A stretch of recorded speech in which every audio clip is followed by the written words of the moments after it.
만차로 꽉 막힌 군단 사령부 주차장. 그곳에서 한 소령이 헌병 병사의 멱살을 잡을 듯이 위협하고 있습니다. 야, 헌병! 너 눈깔 삐었어? 장교 자리에 웬 렌터카를 댔어? 그것도 모자라 운전석에서 내린 여성에게 삿대질까지 퍼붓는데요. 어이, 거기 아줌마! 당장 차 안 빼? 그 순간 아줌마라고 불린 여성의 눈빛이 서늘하게 바뀝니다. 그녀가 뒷좌석에서 주섬주섬 꺼내 입은 정복 어깨 위에는 소령보다 훨씬 높은 계급장이 번쩍이고 있었는데요. 반갑습니다. 박동혁 소령.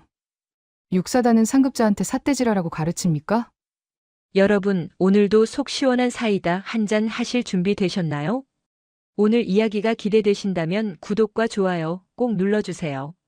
그럼 개념 상실한 소령을 참교육하는 통쾌한 이야기 지금 바로 시작하겠습니다. 경기도 포천의 아침 공기는 여느 때보다 차갑고 날카로웠다. 5군단 사령부 본청으로 향하는 도로는 아침 일찍부터 붐비고 있었다. 오늘은 군단장이 주관하는 전반기 작전 회의가 있는 날이다. 예하 사단의 주요 지휘관과 참모들이 한자리에 모이는 말 그대로 별들의 전쟁이자 실무자들에게는 지옥 같은 날이었다. 박동혁 소령은 자신의 낡은 그랜저 승용차 안에서 거칠게 핸들을 두드렸다. 아 진짜. 위병소 통과하는 데만 20분이 걸리는 게 말이 되냐고. 이러다 늦으면 또 사단장한테 깨질 텐데. 그는 입술을 잘근 깨물며 백미러로 자신의 얼굴을 확인했다. 푸석푸석한 피부, 눈 밑에 드리운 다크서클. 어제도 육사단 참모 회식에서 과음을 한 탓에 속이 뒤집어질 것 같았다. 박동혁은 조수석에 던져둔 정모를 신경질적으로 쳐다보았다. 소령 계급장. 남들은 영관 장교라고 대우해 줄지 몰라도 이곳 군단 사령부에서는 발에 채는 돌멩이보다 흔한 계급이었다. 빌어먹을. 내 동기놈들은 벌써 중령 달고 대대장 나가서 떵떵거리고 있는데 나는 나이 42에 아직도 작전과장 뒤치다꺼리나 하고 있다니. 그의 불만은 단순한 투정이 아니었다. 그는 올해가 마지막 진급 기회였다. 이번에도 중령 진급에 실패하면 군 생활은 사실상 끝이었다. 계급 정년이 코앞까지 닥쳐오고 있었다. 그런 그에게 육사 출신 엘리트들이 득실거리는 군단 사령부는 그야말로 열등감을 자극하는 기폭제였다. 위병소를 겨우 통과한 박동혁의 차가 본청 앞 주차장으로 진입했다. 예상대로 만차였다. 빼곡하게 들어찬 차량들 사이로 성판을 단 검은색 세단들이 위압적으로 서 있었다. 어디 될 데 없나. 아, 시간 없는데. 그는 주차장을 2바퀴째 돌고 있었다.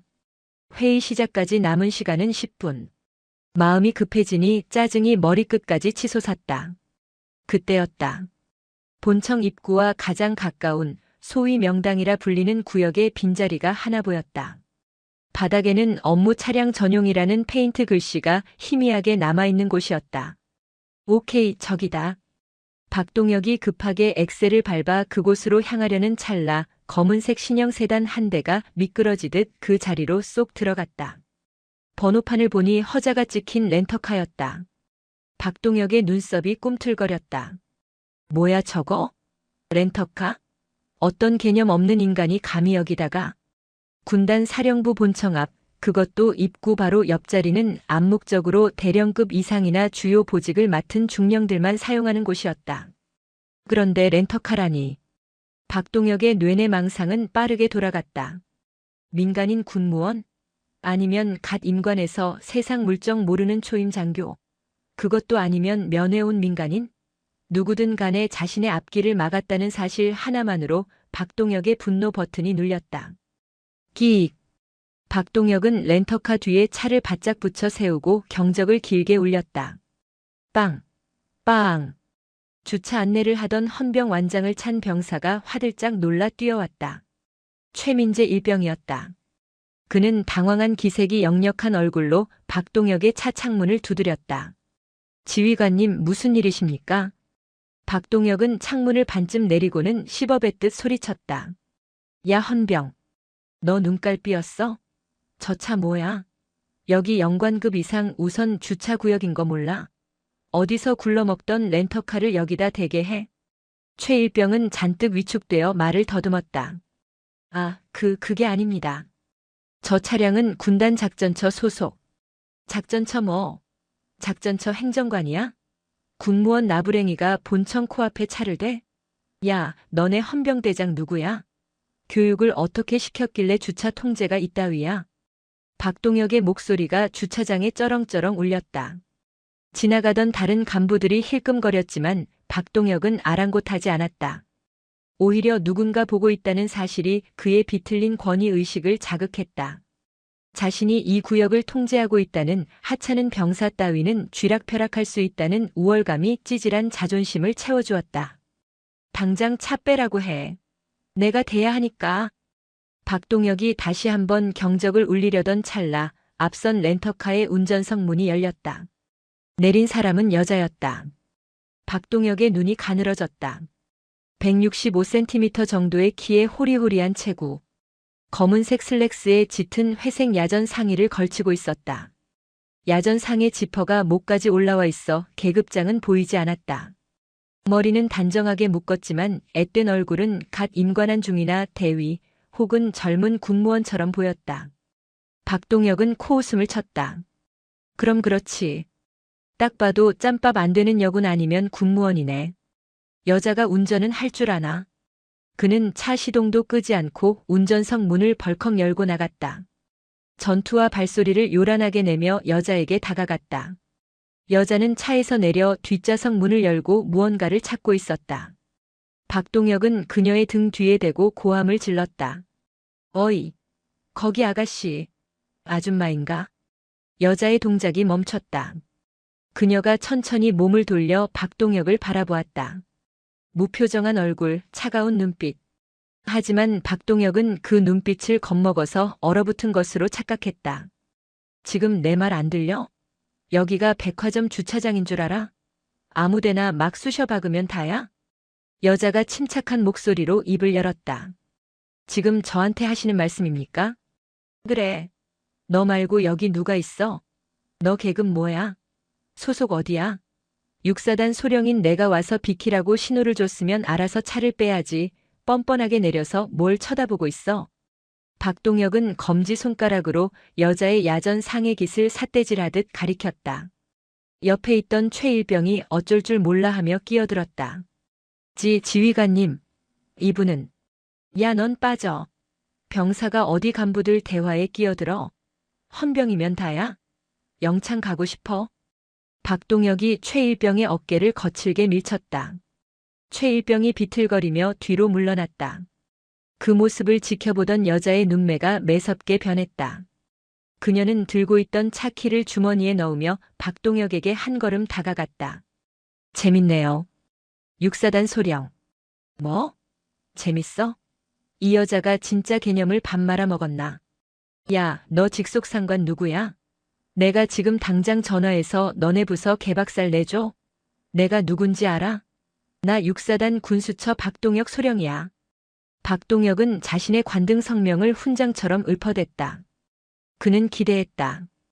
이 여자가 소령이라는 말에 화들짝 놀라 죄송하다고 빌며 차를 빼는 모습을.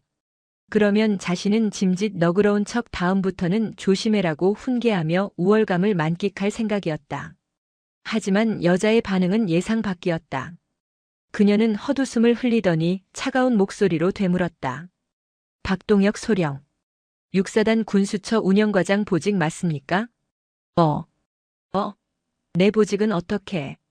박동혁이 순간 당황했다. 자신의 보직까지 정확히 알고 있다는 건 단순한 초임 장교가 아니라는 뜻일까? 아니면 군단 행정망에서 명단을 본 행정직 군무원인가? 여자는 대답 대신 자신의 차 뒷좌석으로 손을 뻗었다. 그리고 옷걸이에 걸려있던 정복 상의를 꺼냈다. 빳빳하게 다려진 짙은 녹색 정복. 오후의 햇살을 받아 번쩍이는 그 계급장은 분명했다. 중령. 박동혁의 눈이 탁구공처럼 튀어나올 듯 커졌다. 숨이 턱 막혔다. 중령. 여자는 박동혁이 멍하니 굳어있는 사이 천천히 야전 상의를 벗었다. 그리고 정복 상의를 팔에 꿰어 입었다. 단추를 하나하나 잠그는 손길은 느긋했지만 그 행동 하나하나가 박동혁에게는 목을 조여오는 올가미처럼 느껴졌다. 정복을 갖춰 입은 그녀가 정모까지 눌러쓰자 방금 전까지의 아가씨는 온데간데 없고 서슬퍼런 상관만이 그곳에 서 있었다. 그녀가 박동혁의 코앞까지 다가왔다. 반갑습니다. 박동혁 소령. 나는 5군단 작전처 작전계획장교 강수민 중령입니다. 내 얼굴을 모를 수는 있습니다. 군단에 온 지 얼마 안 됐거나 작전처와 업무 협조할 일이 없었나 보죠. 하지만 강수민 중령의 시선이 박동혁의 흔들리는 동공을 뚫어버릴 듯 꽂혔다. 병사가 경례도 없이 영관 장교에게 고함을 지르고 심지어 헌병에게 손찌검까지 합니까? 육사단장은 부하 교육을 아주 자유분방하게 시키나 봅니다. 주차장 주변의 공기가 순식간에 얼어붙었다. 박동혁의 등줄기에서 식은땀이 비 오듯 쏟아지기 시작했다. 이것은 단순한 주차 시비가 아니었다. 직속상관보다 무서운 상급 부대 실세 참모, 그것도 가장 깐깐하기로 소문난 작전처 중령에게 하극상을 저지른 순간이었다. 주차장 아스팔트 위로 무거운 침묵이 내려앉았다. 5군단 본청을 오가는 수많은 간부들의 시선이 힐끔힐끔 그들을 향하고 있었지만 박동혁 소령의 귀에는 아무 소리도 들리지 않았다. 박동혁의 입술이 파르르 떨렸다. 머릿속이 하얗게 타버린다는 게 이런 느낌일까? 그는 방금 자신이 저지른 짓을 되감기해보려 애썼다. 아가씨, 아줌마, 군무원 나부랭이. 입 밖으로 내뱉은 그 단어들이 부메랑이 되어 그의 목덜미를 겨누고 있었다. 강수민 중령이 박동혁의 눈앞으로 한 걸음 더 다가왔다. 그녀의 군화 발소리가 박동혁의 심장을 짓밟는 듯 했다. 박동혁 소령. 내 말이 어렵습니까? 관등 성명대라고 했습니다. 그제야 박동혁의 정신이 돌아왔다. 군인의 본능이 이성을 앞섰다. 척추에 전기가 흐르듯 그는 몸을 굳혔다. 하지만 당황한 나머지 손이 떨려 경례 동작이 엉망이었다. 충성. 아하니. 단결. 제육보병사단 군수지원대대 운영과장 소령 박동혁. 경례 구호를 틀리는 초보적인 실수까지 범했다. 5군단의 경례 구호는 단결이다. 하지만 6사단 구호인 필승이 튀어나올 뻔하다가 혀가 꼬인 것이다. 강수민은 그 꼴을 보며 차갑게 입꼬리를 올렸다. 비웃음이었다. 경례 구호도 제대로 못합니까?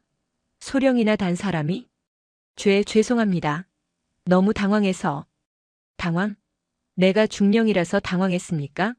아니면 만만하게 봤던 여자가 상관이라서 당황했습니까? 강수민은 박동혁의 변명을 가차없이 잘라버렸다. 그녀는 천천히 주머니에서 스마트폰을 꺼내 시간을 확인했다. 회의 시작 5분 전. 하지만 그녀는 서두르는 기색이 없었다. 차렷 자세 똑바로 합니다. 시선은 정면. 예. 박동혁은 부동자세를 취했다. 등줄기로 식은땀이 흘러 내복이 축축하게 젖어들었다. 지나가던 다른 부대 대령이 그 모습을 보고 혀를 차며 지나갔다. 쪽팔림이 쓰나미처럼 밀려왔다. 나이 42에 본청 주차장 한복판에서 자신보다 대여섯 살은 어려 보이는 여자 중령에게 얼차려에 가까운 훈계를 듣고 있다니. 강수민은 박동혁을 세워둔 채 그 뒤에 겁에 질려 서 있는 헌병 최민재 일병에게 시선을 돌렸다. 그녀의 표정이 순식간에 부드러워졌다. 주차 안내 요원. 이병. 최민재. 놀랐지? 괜찮아. 자네는 임무에 충실했을 뿐이야. 강수민의 따뜻한 말 한마디에 최 일병의 눈시울이 붉어졌다. 그동안 간부들에게 당한 서름이 녹아내리는 듯 했다. 강수민은 다시 고개를 돌려 박동혁을 노려보았다. 온도의 차이가 극명했다. 박소령. 지금 당장 이용사에게 사과합니다. 박동혁의 눈이 커졌다. 예? 중령님. 그래도 명색이 장교가 병사에게 사과를. 명색이 장교? 장교의 권위는 계급장이 아니라 부하를 존중하는 태도에서 나옵니다. 1분 전 당신 입으로 뱉은 말 기억 안 납니까? 야, 너 눈깔 삐었냐? 내 귀에는 양아치 언어로 들리던데. 실시합니다. 강수민의 목소리는 낮았지만 거역할 수 없는 위압감이 실려 있었다. 주변에 모여든 눈들이 많았다. 여기서 계기다가는 회의 시작도 전에 헌병대에 끌려갈 판이었다. 박동혁은 이를 악물었다. 자존심이 갈갈이 찢겨나가는 기분이었다. 그는 뻣뻣하게 고개를 돌려 최일병을 바라보았다. 자신의 아들뻘 되는 병사. 평소 같았으면 눈도 못 마주칠 이등병 나부랭이. 미안하다. 모기만한 목소리였다. 강수민이 팔짱을 꼈다. 안 들립니다. 복명복창 확실하게 하듯이 다시. 박동혁은 주먹을 꽉 쥐었다. 손톱이 살을 파고들었다. 그는 눈을 질끈 감고 소리쳤다. 미안하다. 내가 착각해서 폭언을 했다. 미안하다. 최일병이 당황해서 어쩔 줄 몰라 하며 아닙니다. 괜찮습니다. 라고 손사래를 쳤다. 강수민은 그제야 만족한 듯 고개를 끄덕였다. 그녀는 박동혁에게 다시 시선을 고정했다. 박소령. 오늘 회의 참석자입니까? 네. 그렇습니다. 그럼 회의장에서 봅시다. 그리고 그 차 당장 빼서 연병장 임시 주차장으로 이동시키십시오. 여기는 업무 수행 중인 군단 작전처 차량 구역입니다. 알겠습니까? 알겠습니다. 동작 그만. 갈 때도 경례는 생략합니까? 박동혁은 다시 한번 황급히 손을 올려 경례를 붙였다. 단결. 강수민은 대충 거수 경례를 받아주고는 뒤도 돌아보지 않고 본청 현관으로 걸어갔다. 그녀의 뒷모습은 흐트러짐 하나 없이 당당했다. 박동혁은 그녀가 건물 안으로 사라질 때까지 움직일 수 없었다. 다리가 후들거려 엑셀을 밟을 힘조차 없었다. 개망신. 시발 진짜 개망신. 그는 욕설을 중얼거리며 차에 탔다. 손이 떨려 기어 변속이 잘 되지 않았다. 후진으로 차를 빼는 그의 그랜저 뒷공무니가 처량하게 흔들렸다. 5군단 사령부 본청 내부는 바깥 공기와는 또 다른 서늘함이 감돌았다. 대리석 바닥은 거울처럼 반짝였고 복도에는 전투와 굽소리와 서류 넘기는 소리만이 낮게 깔려 있었다. 이곳은 야전이 아닌 군단이라는 거대 조직의 두뇌가 움직이는 곳이었다. 박동혁 소령은 연병장 구석 먼지 구덩이에 차를 처박아 두고 땀범벅이 된 채 본청으로 뛰어들어왔다. 시계는 이미 회의 시작 시간인 9시를 가리키고 있었다. 늦었다. 좆됐다. 진짜 오늘 일진 왜 이러냐? 그는 헐떡거리는 숨을 참으며 1층 로비의 대형 거울 앞에서 매무새를 다듬었다. 넥타이는 삐뚤어졌고 상의는 구겨져 있었다. 급하게 손으로 툭툭 털어보지만 구겨진 자존심만큼이나 옷태는 살아나지 않았다. 그때 로비 자판기 앞에서 커피를 마시던 타부대 소령 2명의 대화 소리가 박동혁의 귀를 때렸다. 야, 방금 주차장에서 봤냐? 육사단 아저씨 하나가 완전 탈탈 털리던데? 맞지? 그 여자 강수민 중령이잖아. 작전처의 독사. 와, 그 사람한테 걸렸으니 그 소령 군생활 꼬였네. 누구래? 육사단 군수 쪽이라던데? 박동혁은 흠칫 놀라 황급히 화장실 쪽으로 몸을 숨겼다. 소문은 빛보다 빨랐다. 벌써 작전처 독사에게 털린 육사단 멍청이로 소문이 퍼지고 있었다. 얼굴이 화끈거려 터질 것만 같았다. 강수민. 그는 세면대에서 찬물로 세수를 하며 그 이름을 되뇌었다. 낯선 이름은 아니었다. 생각해보니 동기들 단톡방에서 몇 번 언급된 적이 있었다. 육사 출신 중에서도 선두주자. 군단장이 직접 스카우트해온 작전통. 별명이 얼음마녀 혹은 독사라고 했던가. 하필 걸려도 그런 여자한테 걸리냐? 박동혁은 젖은 손을 바지에 대충 문질러 닦고 심호흡을 했다. 일단 회의는 들어가야 했다. 안 들어가면 무단 이탈로 더 큰 징계를 받을 테니까. 그는 도살장에 끌려가는 소처럼 2층 대회의실로 발걸음을 옮겼다. 복도는 길고 엄숙했다. 벽에 걸린 역대 군단장들의 사진이 박동혁을 내려다보는 것 같았다. 대회의실 문 앞에는 위병 장교가 출입 인원을 체크하고 있었다. 육사단 군수지원대대 박동혁 소령입니다. 위병 장교가 명단을 확인하더니 눈살을 찌푸렸다. 박 소령님, 지금 9시 5분입니다.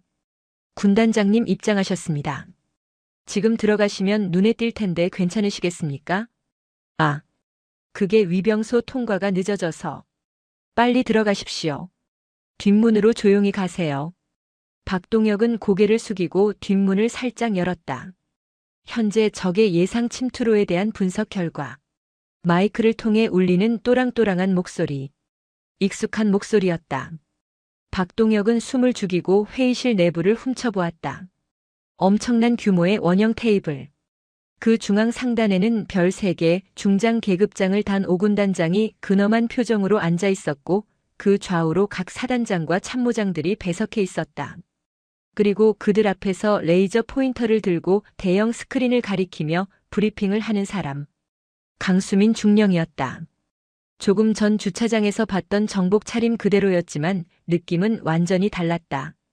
단상 위에 선 그녀는 거대한 오케스트라의 지휘자 같았다. 수십 명의 장군과 영관급 장교들이 그녀의 입만 바라보고 있었다. 따라서 작전계획 5027 공사의 수정 보완이 시급합니다. 특히 병참선 방어와 관련하여. 박동혁은 쥐 죽은 듯이 몸을 낮추고 맨 뒷줄 구석에 있는 배석 간부석을 찾아 기어갔다. 의자 소리가 날까봐 엉덩이를 살짝 들고 앉는 그의 모습은 비참하기 그지없었다. 자리에 앉아 숨을 돌리며 고개를 든 순간 단상 위에 강수민과 눈이 마주친 것 같았다. 착각이었을까? 아니다. 그녀는 브리핑을 이어가면서도 아주 찰나의 순간 정확하게 박동혁이 숨어든 구석 자리를 응시했다. 그리고 미세하게 입꼬리를 올렸다. 보고 있었어. 박동혁은 본능적으로 알았다. 이 회의는 단순한 작전 회의가 아닐 것이다. 자신을 위한 처형대가 될 수도 있다는 불길한 예감이 등골을 타고 올라왔다. 5군단 대회의실의 공기는 진공 상태처럼 무거웠다. 삼성 장군인 군단장이 입장하고 참모장에 앉아라는 지시가 떨어지자 수십 개의 의자가 동시에 드르륵 소리를 내며 제자리를 찾았다. 박동혁 소령은 맨 뒷줄, 배석 간부석 가장 구석 자리에 몸을 구겨 넣었다. 그의 심장은 갈비뼈를 부술듯이 뛰고 있었다. 시선은 자연스럽게 단상 앞에 선 강수민 중령에게 꽂혔다. 제발 주차장 얘기만 하지 마라. 여기서 그 얘기 나오면 난 끝이다. 박동혁은 손톱을 물어뜯으며 빌었다. 강수민 중령이 마이크를 잡았다. 또랑또랑하고 힘있는 목소리가 스피커를 타고 회의실 전체를 장악했다. 전반기 작전 계획 분석 결과 보고드리겠습니다. 먼저 적 위협 평가입니다. 스크린 화면이 화려하게 전환되었다. 그녀는 레이저 포인터로 지도를 짚어가며 물 흐르듯 브리핑을 이어갔다. 군더더기 없는 깔끔한 설명, 군단장의 예상 질문을 미리 파악한 듯한 완벽한 답변. 그녀는 프로였다. 박동혁이 감히 넘볼 수 없는 진짜 군인의 모습이었다. 그런데 이상했다. 브리핑이 진행되는 20분 동안 강수민은 단 한 번도 박동혁 쪽을 쳐다보고 않았다. 박동혁은 분명 그녀의 시야각 안에 있었다. 하지만 그녀의 눈길은 박동혁을 투명 인간 취급하듯 스쳐 지나갔다. 뭐지? 나를 못 본 건가? 아니면 그냥 넘어가 주려는 건가? 박동혁의 마음속에 희미한 안도감과 더 큰 불안감이 동시에 피어올랐다. 무시당한다는 것이 이렇게 공포스러울 줄은 몰랐다. 차라리 욕을 먹으면 속이라도 시원할 텐데 그녀는 박동혁이라는 존재 자체를 지워버린 것 같았다. 이상으로 작전처 보고를 마칩니다. 수고했네. 강중령 역시 자네야. 분석이 아주 예리해. 군단장이 흐뭇한 미소를 지으며 고개를 끄덕였다. 강수민이 절도 있게 목례를 하고 자리로 돌아갔다. 자, 다음은 예하 사단 현안 보고. 육사단부터 시작해. 군단장의 지시에 육사단장 최영태 소장이 일어났다. 그리고 뒤를 돌아보며 손짓했다. 군수지원대대 운영과장 보고해. 박동혁의 차례였다. 그는 화들짝 놀라 자리에서 일어났다. 다리가 후들거려 책상 모서리를 짚어야 했다. 그는 준비해온 유인물을 들고 벌벌 떨며 입을 열었다. 이후 육사단 군수지원대대 운영과장 소령 박동혁입니다. 마이크도 없는 맨 뒷자리라 목소리를 크게 내야 했지만 잔뜩 쫄아버린 성대는 쇳소리를 냈다. 목소리가 왜 그래? 크게 안 해? 사단장의 불호령이 떨어졌다. 박동혁은 기겁하며 목청을 높였다. 현재 육사단 군수지원 태세는 유류 확보율 95%로 양호하며 그는 유인물을 읽어내려갔다. 하지만 너무 긴장한 나머지 줄을 놓쳐버렸다. 같은 문장을 2번 읽고 수치를 틀리게 말했다. 탄약 비축량은 120%. 아니 102%입니다. 죄송합니다. 군단장의 미간이 서서히 찌푸려졌다. 박소령. 자네 지금 장난하나? 군단장의 낮게 깔린 목소리에 회의실 전체가 얼어붙었다. 보고자가 자기 부대 수치도 숙지 못하고 들어오나? 전쟁 나도 죄송합니다. 다시 하겠습니다. 할 건가? 시정하겠습니다. 죄송합니다. 박동혁은 식은땀을 비오듯 흘렸다. 그때였다. 자신의 자리에서 서류를 넘기던 강수민 중령이 조용히 손을 들었다. 군단장님, 보충 설명드려도 되겠습니까? 강 중령이? 그래 해봐. 강수민은 자리에서 일어나지도 않고 박동혁을 쳐다보지도 않은 채 차갑게 말했다.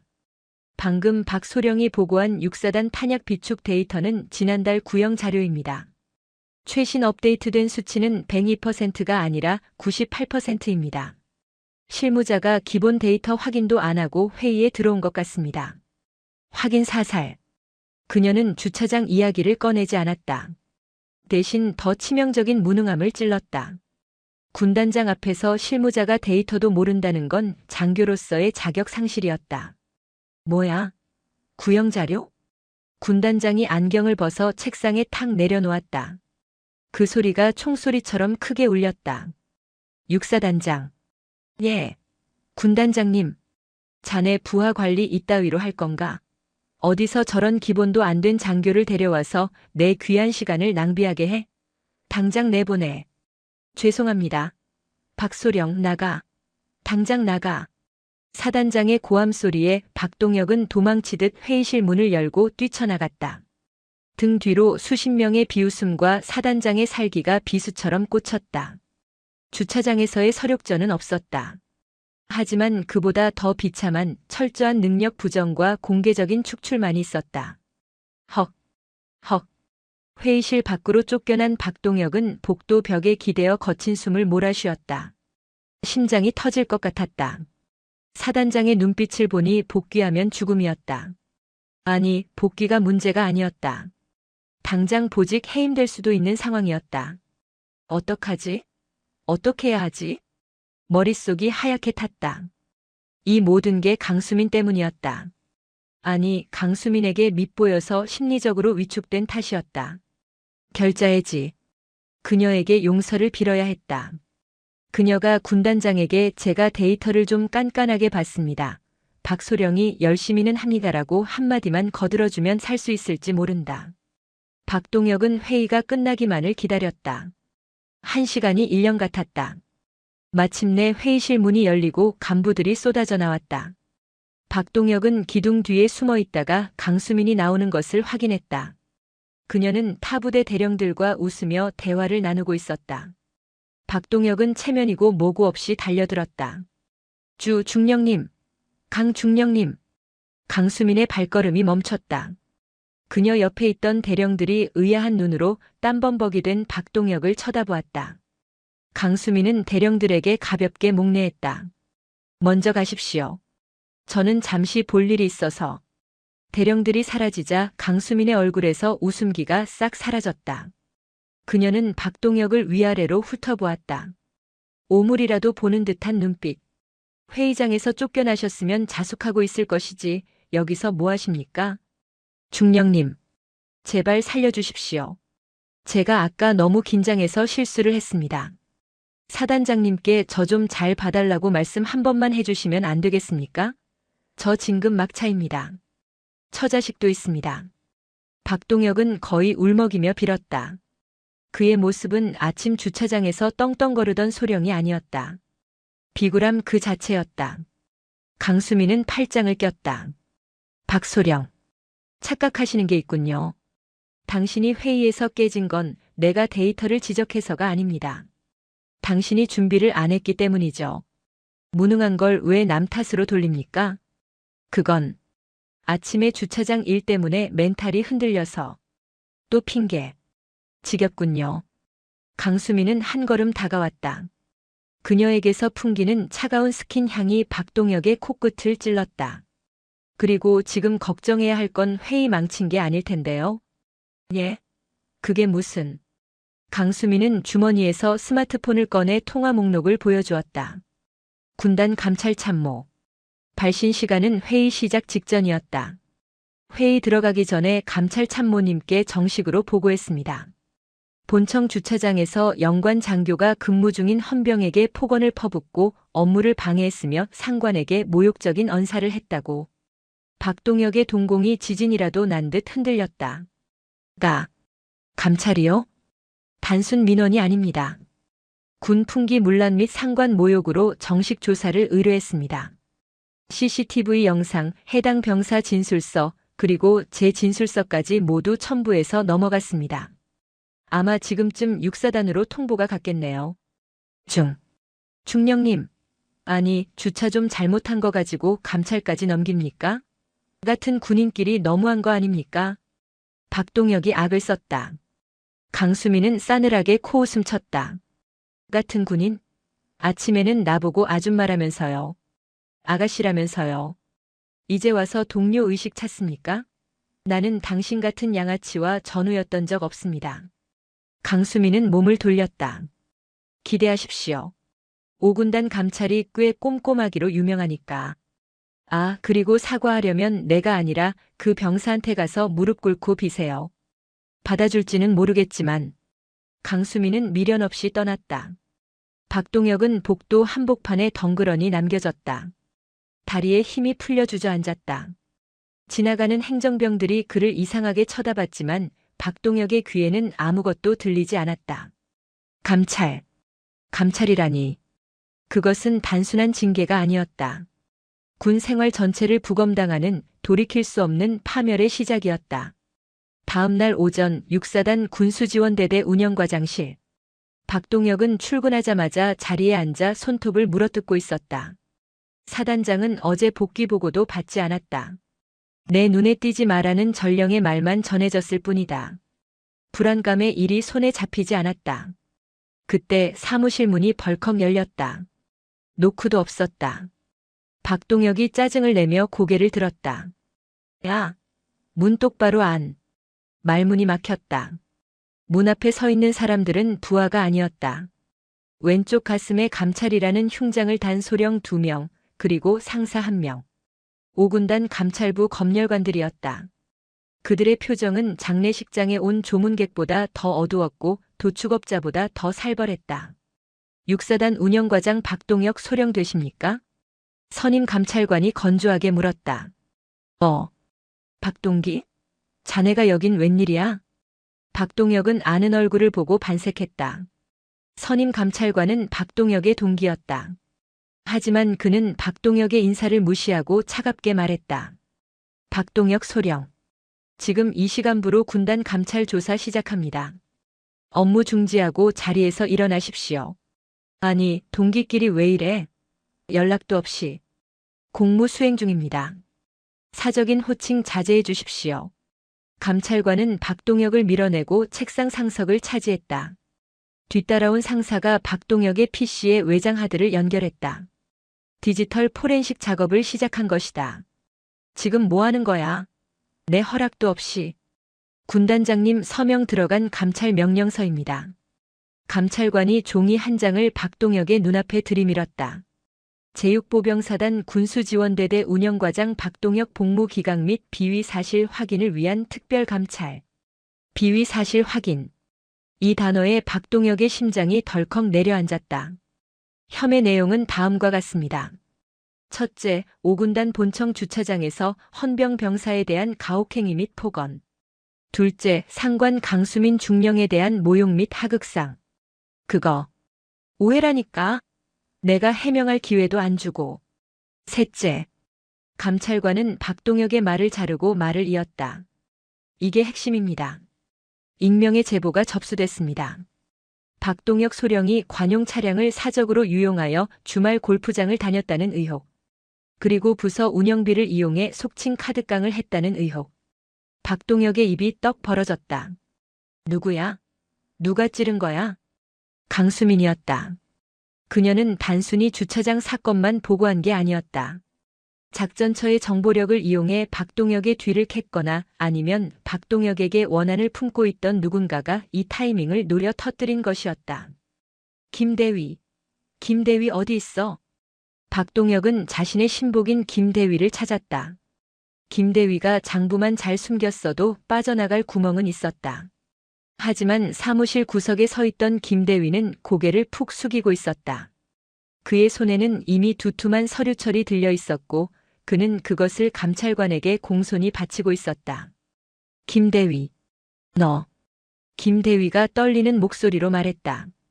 죄송합니다, 과장님. 군단에서 내려왔는데. 저도 거짓말하다가 걸리면 옷 벗어야 합니다. 시키신 대로 영수증 처리한 내역, 배차 조작 내역. 다 여기 있습니다. 이 배신자 새끼가. 박동혁이 김대위에게 달려들려 했지만 감찰 부사관이 그의 팔을 억세게 낚아챘다. 박소령님, 대기하십시오. 지금 추가 폭행 시도까지 하시는 겁니까? 감찰관이 싸늘하게 웃었다. 가지가지 하십니다. 주차장 갑질 하나로 끝날 줄 알았는데 파면 팔수록 노다지네. 이거 징계가 아니라 군사법원 가야 할 수도 있겠는데요. 박동혁은 다리에 힘이 풀려 바닥에 주저앉았다. 모든 게 끝났다. 아침에 늦잠을 자서 짜증냈던 그 찰나의 순간 헌병에게 소리 지르던 그 오만의 대가가 자신의 군 생활 20년을 송두리째 집어삼키고 있었다. 사무실 밖에서는 다른 간부들이 창문 너머로 이 광경을 구경하며 수군거리고 있었다. 그들의 눈빛에는 동정이 아닌 꼴쫓하는 조소가 담겨 있었다. 박동혁은 그제야 깨달았다. 자신이 쌓아올린 계급의 성이 얼마나 부실한 모래성이었는지를. 5군단 감찰부 조사실. 창문 하나 없는 3평 남짓한 방에는 철제 책상 하나와 의자 2개, 그리고 천장에서 돌아가는 CCTV 카메라만이 박동혁을 내려다보고 있었다. 박동혁 소령은 이곳에서 3일째 조사를 받고 있었다. 출퇴근은 시켜줬지만 그것은 배려가 아니었다. 밤새 잠을 못 자게 만들어 심리적으로 무너뜨린 뒤 아침에 다시 불러내 쥐어짜는 고도의 신문 기법이었다. 박소령님, 여기 3월 12일 카드 내역 봅시다. 청성가든에서 48만 원 결제하셨네요. 이거 부서 회식입니까? 감찰관이 영수증 사본을 흔들며 물었다. 박동혁은 마른 침을 삼켰다. 그게 부서원 격려 차원에서. 거짓말하지 마십시오. 김대위 진술서에 다 있습니다. 이날 김대위랑 부사관들은 야근했고 박소령님 혼자 민간인 친구들 불러서 소고기 드셨다면서요? 여기 김대위가 첨부한 당일 야근 일지랑 식수 인원 현황이랑 안 맞습니다. 아니 그게. 이거 업무상 횡령입니다. 아시죠? 금액이 문제가 아니라 죄질이 나쁩니다.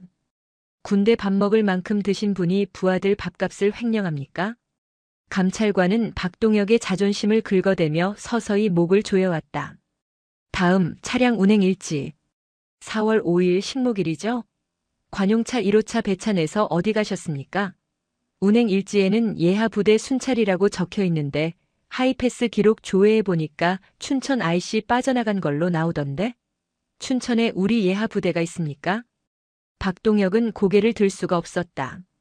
그날은 내 연녀와 드라이브를 갔던 날이었다. 박소령님, 지금 주차장 갑질은 명함도 못 내밀 상황입니다. 강수민 중령님이 아주 작정하고 자료를 넘기셨더군요. 작전처에서 육사단 차량 동선까지 다 파악하고 있을 줄은 몰랐죠? 강수민의 그림자는 조사실 안에도 짙게 깔려 있었다. 그녀는 단순히 홧김에 찌른 것이 아니었다. 박동혁이라는 군인이 가진 환부를 정확히 도려내기 위해 완벽한 수술 도구들을 감찰관 손에 쥐어준 셈이었다. 살려주십시오. 제발. 박동혁은 끝내 울음을 터뜨렸다. 제가 다 변상하겠습니다. 돈 다 토해내겠습니다. 제발 옷만 벗지 않게 해주십시오. 전화가면 할 거 없습니다. 하지만 감찰관은 싸늘하게 노트북 덮개를 닫았다. 돈으로 해결될 문제였으면 여기까지 오지도 않았습니다. 이미 군단장님 결제났습니다. 내일 오전 10시 군단 징계위원회 출석하십시오. 다음 날 오전 5군단 사령부 소회의실. 징계위원회는 드라마처럼 소란스럽거나 격정적이지 않았다. 그래서 더 무서웠다. 공기는 차갑게 가라앉아 있었고 오직 서류 넘기는 소리와 볼펜 소리만이 들렸다. 위원장석에는 군단 인사처장이 앉아 있었고 좌우로 감찰참모, 법무참모 등 군단의 실세 대령들이 배석해 있었다. 그리고 맞은편 구석 참고인석에는 강수민 중령이 앉아 있었다.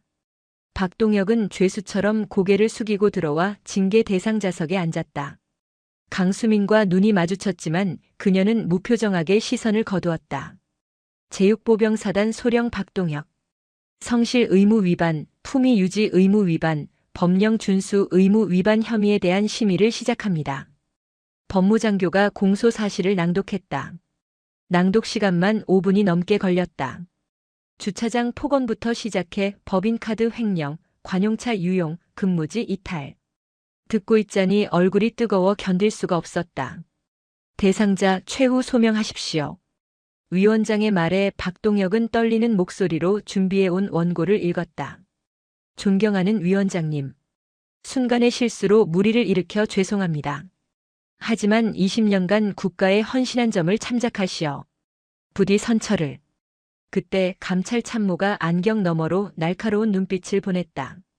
헌신? 박소령. 자네가 말하는 헌신이 부하들 밥값 떼먹고 민간인이랑 골프 치러 다니는 건가? 면목 없습니다. 그리고 주차장 사건. 헌병 병사가 제출한 탄원서 읽어봤나? 감찰 참모가 종이 한 장을 들어보였다. 그 병사 자네 때문에 정신과 상담까지 받았어. 간부들이 무서워서 위병 근무를 못 서겠다고 하더군. 자네가 20년 군 생활하면서 한 짓이 고작 애들 트라우마 심어주는 거였나? 박동혁은 아무 말도 할 수 없었다. 강수민 중령. 당시 상황에 대해 추가할 말 있나?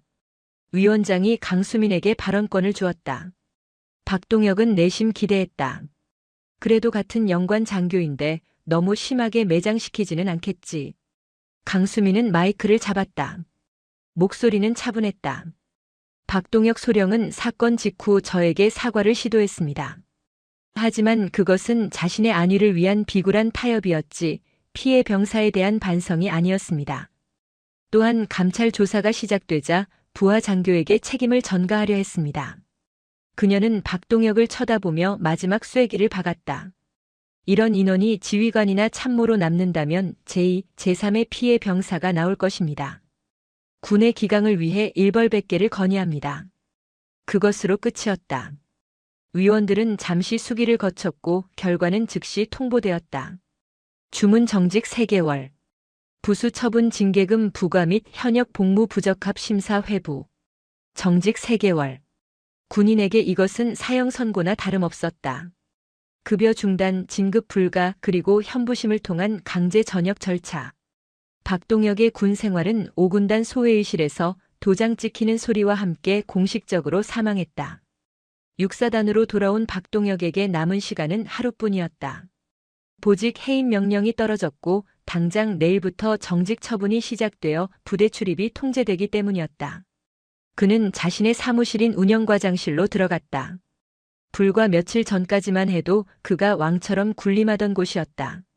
하지만 지금은 마치 폐가처럼 썰렁했다. 과장님. 아니 소령님. 박스 구해놨습니다. 김대위가 빛나면 박스 2개를 책상 위에 올려두었다. 김대위의 눈에는 더 이상 두려움도 존경도 없었다. 그저 귀찮은 일을 빨리 처리하고 싶은 짜증만이 서려 있었다. 김대위. 너 나한테 이러면 안 되지. 내가 너 진급할 때 얼마나. 소령님. 빨리 싸고 나가주십시오. 후임 과장님 오시기로 해서 청소해야 합니다. 김대위는 박동혁의 말을 자르고 등을 돌려버렸다. 사무실 밖 행정병들도 박동혁과 눈이 마주치자 황급히 고개를 돌려버렸다. 박동혁은 떨리는 손으로 짐을 쌌다.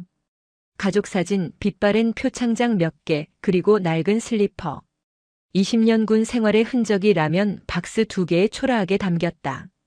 벽에 걸려있던 자신의 군복 정복. 그는 정복을 박스에 구겨 넣었다.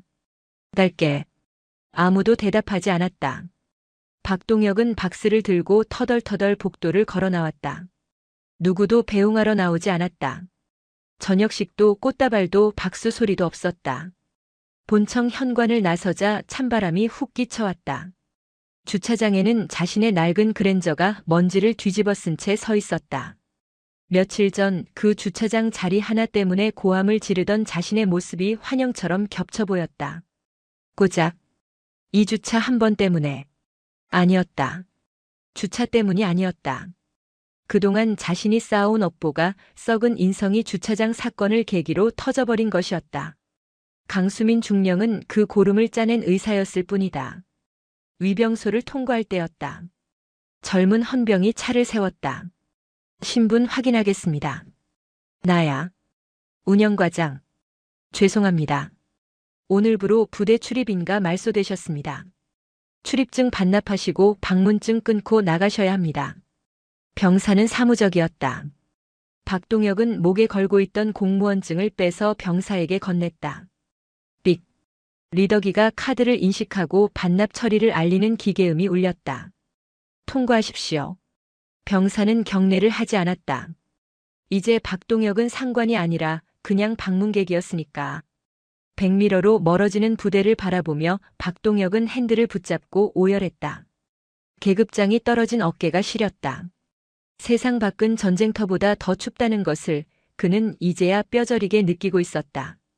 서울 강남의 한 주상복합 건물 주차장. 아저씨, 차 똑바로 안 빼요?